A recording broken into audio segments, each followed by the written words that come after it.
Let's make some Swiss meringue buttercream.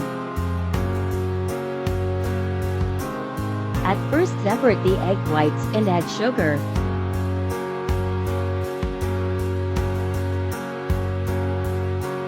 Oops, forgot to film the part where I dissolved the sugar over hot water.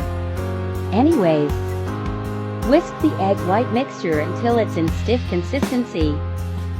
Add a teaspoon of vanilla and keep whisking. Now add room temperature butter, a teaspoon at a time.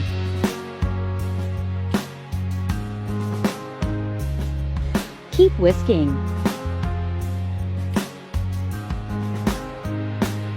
Now scrape the bowl to ensure everything is being mixed properly. Keep on mixing. Give it a final mix to get rid of all the air bubbles. And ta-da! Smooth Swiss meringue buttercream is